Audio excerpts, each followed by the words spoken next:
할렐루야. 네. 우리 좌우에 계신 분들과 한번 인사하셨으면 좋겠습니다. 잘 나오셨습니다. 네. 한 번 더 인사할까요? 복 받으실 겁니다. 네, 정말 복 받으실 겁니다. 다른 데서가 아니라 하나님의 복이 여러분의 삶 속에 충만히 임할 줄 믿습니다. 네. 우리가 송구 영신 예배 때 이제 말씀을 나누었습니다. 복이 어디서부터 온다고 했습니까? 하나님으로부터 온다고 말씀을 나누었죠. 하나님으로부터 온다라는 거 믿으십니까? 네, 아멘입니다. 그러면 이제 5일간 우리가 살펴볼 말씀은 그러면 어떻게 그 복이 하나님으로부터 우리에게 흘러 넘치는가? 하나님의 복은 우리가 어떻게 얻을 수 있는가에 대해서 같이 말씀을 나눠보도록 하겠습니다.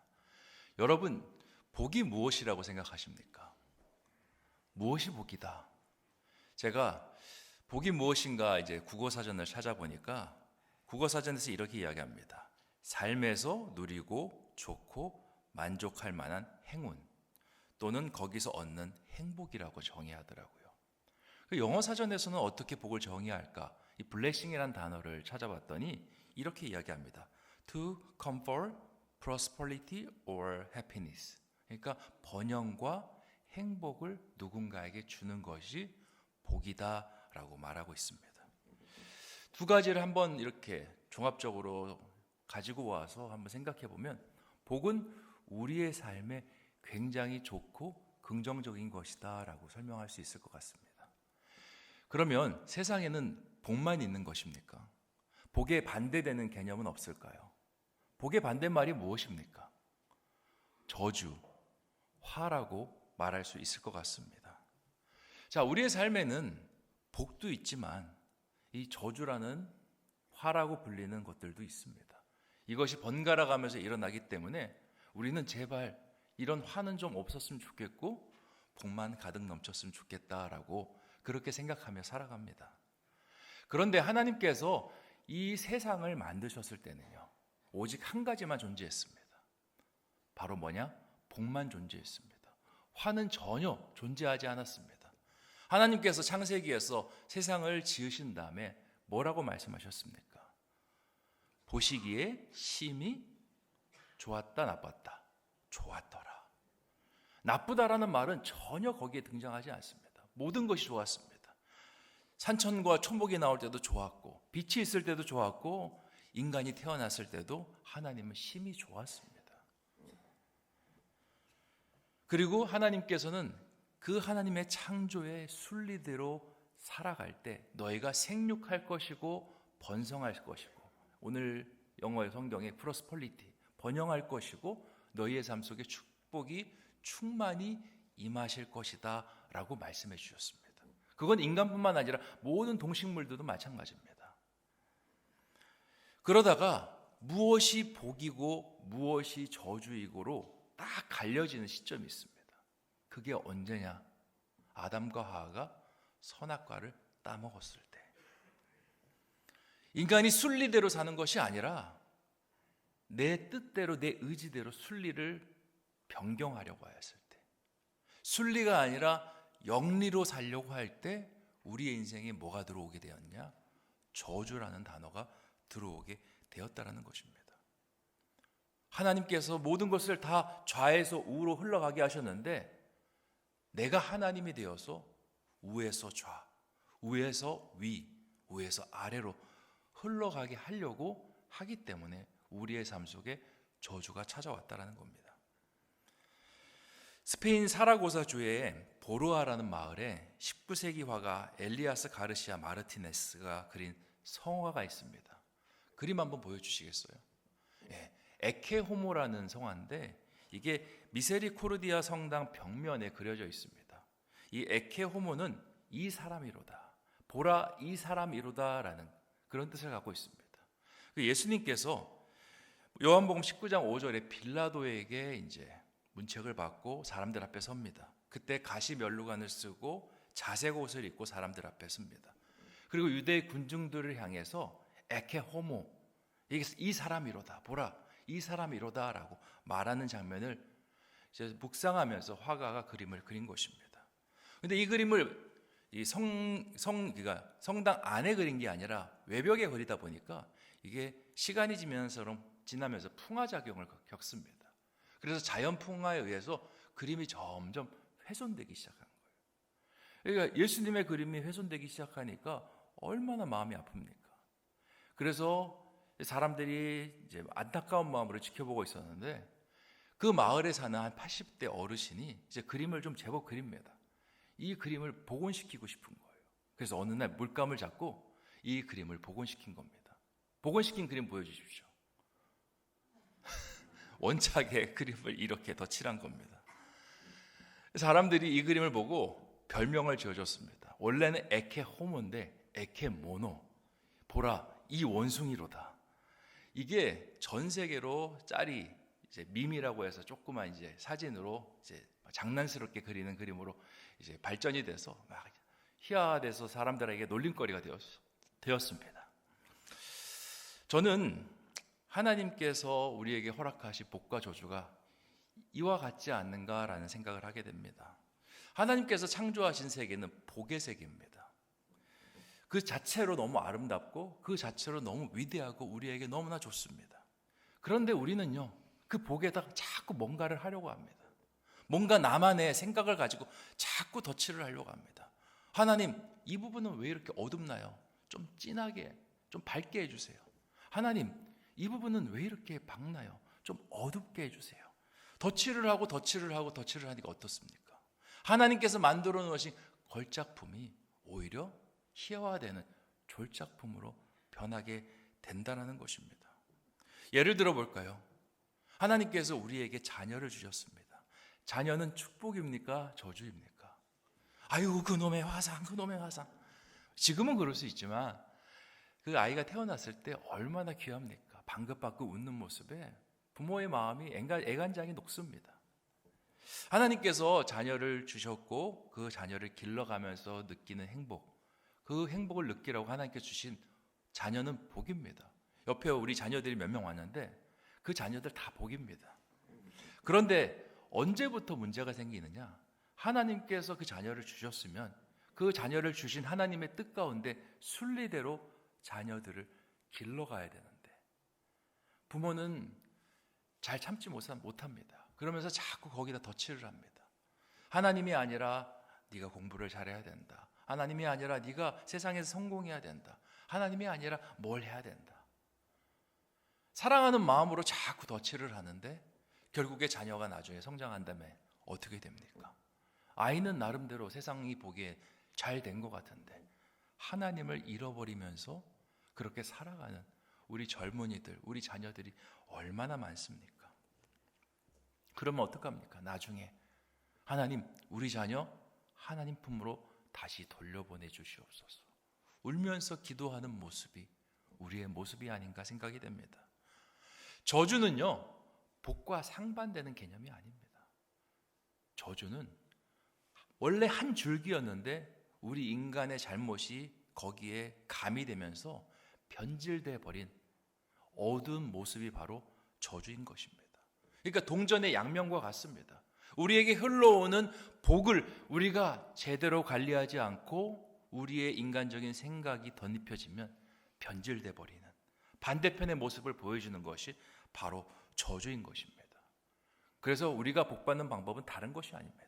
하나님의 순리대로 하나님께서 우리에게 인도하신 대로 따라가면 그게 우리의 삶의 복인 것입니다.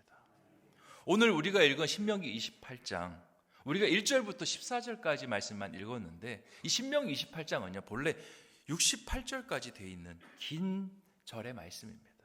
근데 왜 오늘 우리가 1절부터 14절까지의 말씀만 읽었을까요? 시간이 없어서 그렇게 읽었을까요? 아니요. 15절부터는 제가 여러분에게 들려주고 싶지 않아서 안 읽은 겁니다.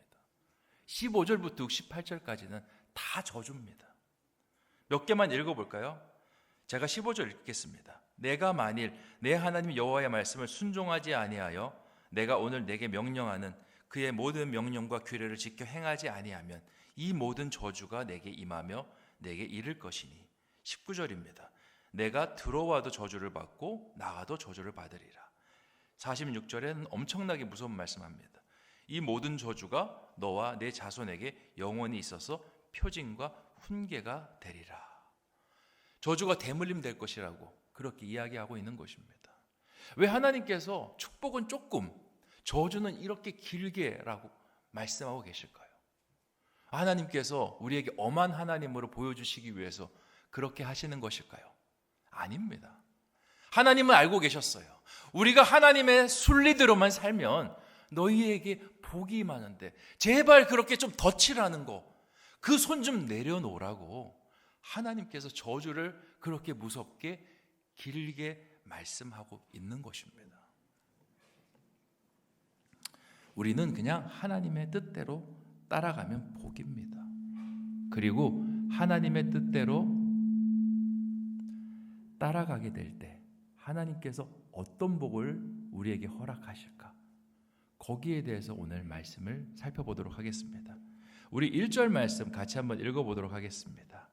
시작. 내가 내 하나님 여호와의 말씀을 삼가 듣고 내가 오늘 내게 명령하는 그의 모든 명령을 지켜 행하면 내 하나님 여호와께서 너를 세계 모든 민족 위에 뛰어나게 하실 것이라. 아멘. 우리가 하나님의 말씀을 순리대로 쫓아가면 주님께서 이렇게 말씀하십니다. 너를 세계 모든 민족 위에 뛰어나게 하실 것이다. 하나님께서 말씀하시는 복의 스케일이 장난이 아닙니다. 지금 이스라엘 백성들의 상황에서는 이 복을요 절대 상상할 수 없는 그러한 복입니다. 자, 신명기 말씀에서 이 말씀을 받고 있는 사람들은 출애굽 2세대입니다. 1세대들은 다 광야에서 죽었습니다. 2세대는 광야에서 태어나서 이제 가나안 땅으로 들어가는 그 민족들인 겁니다. 이 사람들에게 모든 민족 위에게 뛰어난 민족, 그건요 굉장히 사치스러운 말씀입니다. 왜냐? 이 사람들은 집도 없습니다. 이 사람들은 절도 없습니다. 절은 안 되겠죠. 교회도 없습니다. 이 사람들은 그냥 바람이 하루하루 어떻게 살아갈 수 있을까? 어떻게 안정되게 살아갈 수 있을까가 꿈인 사람들입니다. 아, 제발 그냥 돌아다니지 않고 텐트 치지 않고 멀쩡하게 살아갈 수 있는 집이 있었으면 좋겠다. 안정되게 살아갈 수 있는 그런 땅이 있었으면 좋겠다. 그게 어려우면 큰 민족의 한쪽 귀퉁이라도 조금 정착해서 나라를 이룰 수 있는 그런 영토가 있었으면 좋겠다. 이것이 이 사람들 당시의 소원이었습니다. 그런데 하나님께서 오늘 이들에게 뭐라고 말씀하시냐면, 아니야, 너는 모든 민족 위에 뛰어난 민족이 될 것이야. 내 꿈은 거기 있어 라고 주님께서 말씀하고 있는 것입니다. 예를 들어 지금 나는 구멍가게를 하고 있는데 하나님께서 말씀하십니다. 너는 세계적인 기업을 이루는 사람이 될 거야. 내 자녀들은 지금 직장도 제대로 잡지 못하고 있는데 하나님께서 네 자녀를 요셉처럼 다니엘처럼 정말 위대한 사람으로 세울 거야. 만약 하나님께서 이런 말씀을 하시면 여러분 어떻겠습니까? 아, 하나님 말씀은 감사한데요. 그냥 구멍가게에 좀 손님 많을 수 있도록 해주시면 안 됩니까?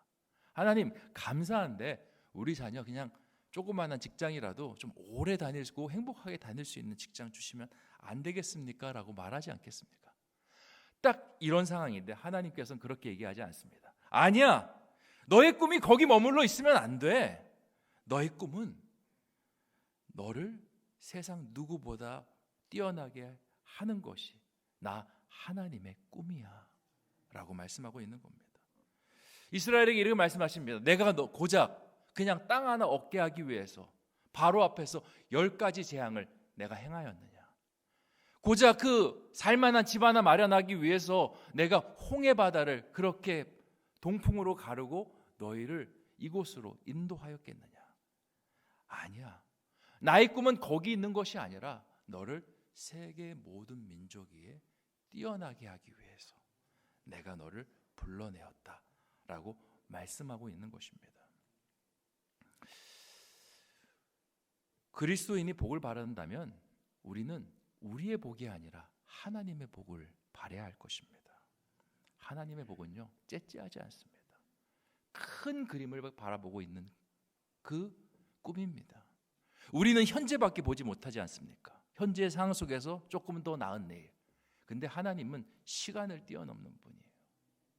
하나님은 미래에 이루어지는 모습을 보고 계시면서 우리에게 꿈을 이야기하는 것입니다. 아브라함이 자녀가 없는데 하나님께서 뭐라고 이야기하십니까? 네가 아들 열을 낳을 거야. 네가 자손이 한 20명 정도, 70명 정도 될 거야 라고 말씀하셨습니까? 아니요. 하늘의 별을 봐라. 바다의 모래알을 봐라. 수많은 자손이 너의 자녀가 될 것이다 라고 말씀하지 않습니까? 시편 81편 10절에 하나님께서 뭐라고 말씀하십니까? 나는 너를 애굽 땅에서 인도하여 낸 여호와 내 하나님이니 내 입을 크게 열라. 내가 어떻게 하겠다? 채우리라. 주님께서 채우시겠다고 하면 우리에게 필요한 것이 무엇입니까? 마음문을 활짝 여는 겁니다. 믿음의 그릇을 키우는 겁니다. 하나님 말씀하여 주시옵소서. 저는요 이렇게 가다가 만나면 우리 성도님들, 우리 장로님들, 권사님들, 안수집사님들, 집사님들, 자녀들 만나면 칭찬을 많이 합니다. 아유, 우리 아들 아주 크게 될 인물입니다. 우리 딸 하나님께서 정말 귀하게 크게 쓰실 것입니다. 그러면 여러분 이렇게 생각할 겁니다. 목사님 참 립서비스가 좋으시다. 저는요 립서비스가 뭔지도 모르는 사람이에요. 저는 진짜 목회자로서 그 아들, 딸이 잘 되었으면 좋겠다는 마음을 가지고 축복을 하고 있는 겁니다. 우리 하나님은요 제가 이야기한 것보다 더 큰 축복을 생각하고 있습니다. 근데 우리가 왜 목사님 립서비스 하고 있는 것 같다라고 생각하는 이유가 뭔지 아십니까? 세상은 절대 그렇게 이야기하지 않습니다. 세상은 정말 냉정하고 차갑게 이야기합니다. 어려울 거야, 힘들 거야, 안 될 거야. 성적이 어디라고? 안 될 거야. 대학이 어디라고? 안 될 거야. 지금 직장을 못 잡았다고? 안 될 거야. 세상은 안 될 거야, 안 될 거야, 안 될 거야만 이야기는 하니까 우리의 마음이 쪼그라드는 겁니다. 그리고 누가 긍정적인 이야기를 하면 그건 좋은 말이겠지, 립서비스겠지 라고 이야기하는 겁니다. 자꾸 움츠러들게 만드는 겁니다. 그런데 주님은 절대 그렇게 이야기하지 않습니다. 주님은 제가 이야기했던 것보다 더 놀라운 말씀을 하십니다. 내게 능력 주시는 자 안에서 내가 모든 것을 할 수 있느니라. 내 하나님 여호와께서 너를 세계 모든 민족 위에 뛰어나게 하실 것이라. 이게 하나님의 꿈입니다. 그리고 하나님의 복입니다. 우리가 복을 꿈꾼다면 하나님의 복이 어디 있는지 생각해야 되지 않겠습니까?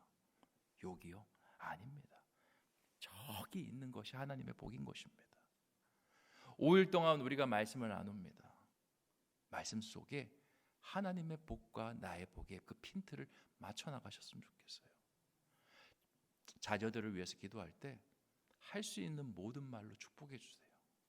저는 청년들이 이렇게 직장을 놓고 기도받으러 오면 전 기도해 줍니다. 마지막에 뭐라고 기도해 준지 아십니까? 하나님, 우리 아무개 청년을 통해서 들어가는 그 직장이 복을 받게 하여 주시옵소서.